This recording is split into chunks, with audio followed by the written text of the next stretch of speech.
Hello, everybody. My name is Daria, and I'm part of the Mithra Club. And today we've organized this little presentation about destigmatizing different skin conditions.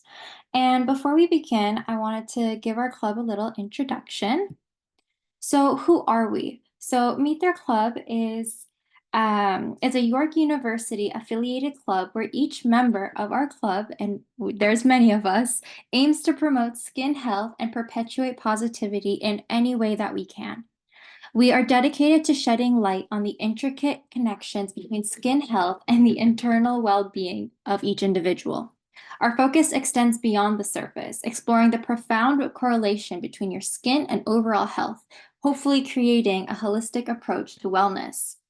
So, Meet Their Club not only is about, it's not only about skincare, but also about skin health, which is very important, which we want to perpetuate and educate our community as much as we can. So why are we doing this presentation? So as the summer approaches, the weather is getting warmer and hotter, inclining people to wear lighter clothes such as shorts and shorter sleeves. However, some people may have skin conditions which would make them feel a little self-conscious and may even hinder them from being as comfortable as they possibly can.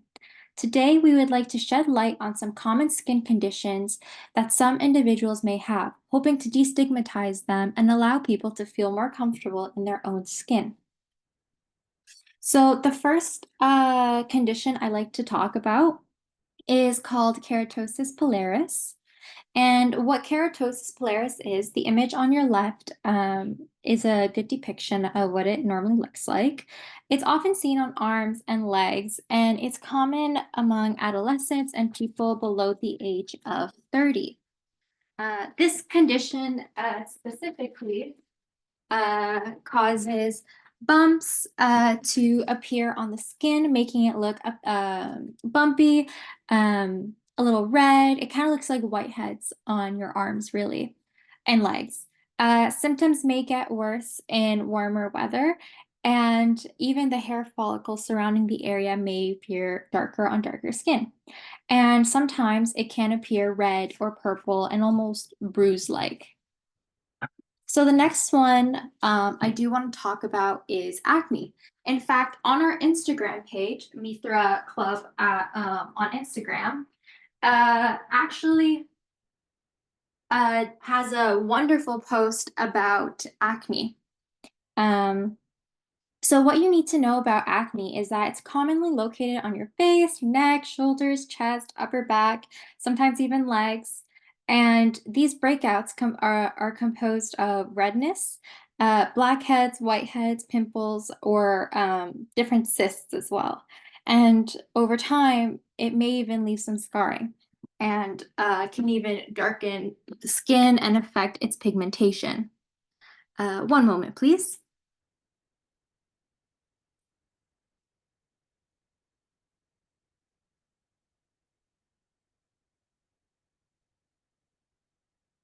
Sorry about that. So another condition I like to touch on is nevus of Ota. This was an uncommon one, but it is worth mentioning. What nevus of Ota is a benign condition with blushy or grayish facial pigmentation, and this is caused by increased melanocytes in the dermis, which is a layer that makes up your skin.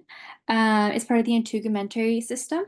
And this condition is present from birth or can even arise during adolescence.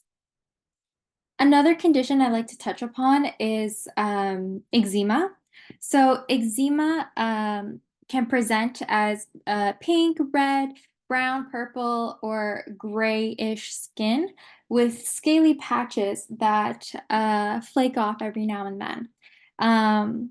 Areas may be itchy, greasy, or oily, or even very dry as well.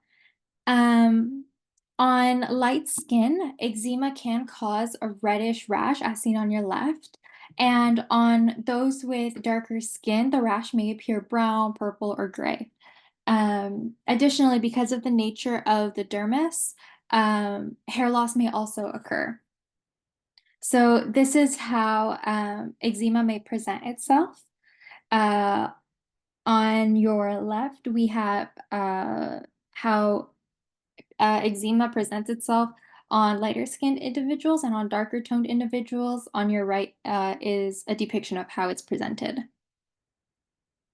The next one I'd like to speak on is psoriasis.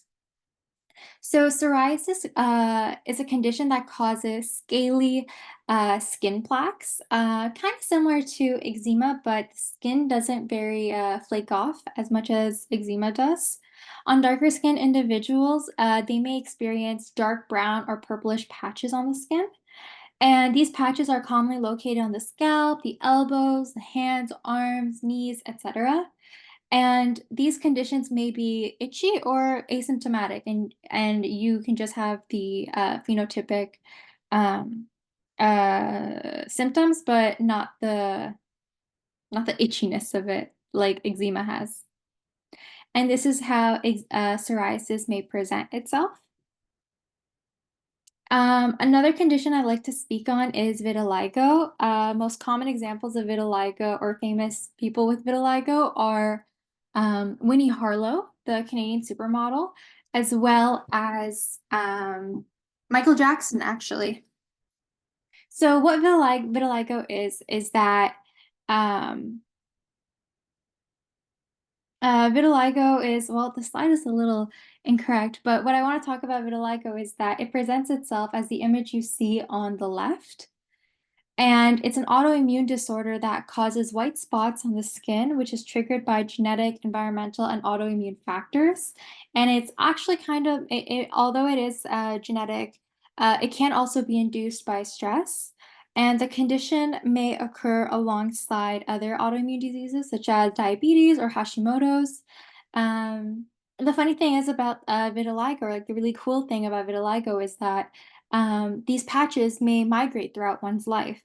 Um, and it can appear at different regions of their body. There's no rhyme or reason to it. It's just how it is. What I want to talk about next is melasma. Melasma is a skin condition causing dark, discolored patches primarily on the face, triggered by sun exposure, hormonal changes, and or genetic factors. And it's more common in women when they are undergoing pregnancy. In fact, it is called the mask of pregnancy. And on your left is an image of how it may present on a woman's face. So as we conclude this little talk, I hope you've gathered some new information regarding different skin conditions people may have, and we also hope that you all approach those with different skin conditions more kindly and understandingly, allowing us to create a friendlier and welcoming environment for us all, especially as we approach the summertime. I know that it's a little bit tricky. It's hard to navigate, and um, it, it's okay to feel self-conscious when having such conditions. But as someone who has one of these, I can safely say that um, it's important to feel comfortable in your own skin and know that the world is a much kinder place. And to those who are listening to this, I hope you've gathered some new information. And moving forward, we spread more love, kindness, and compassion to all around us. Thank you so much. How do I stop?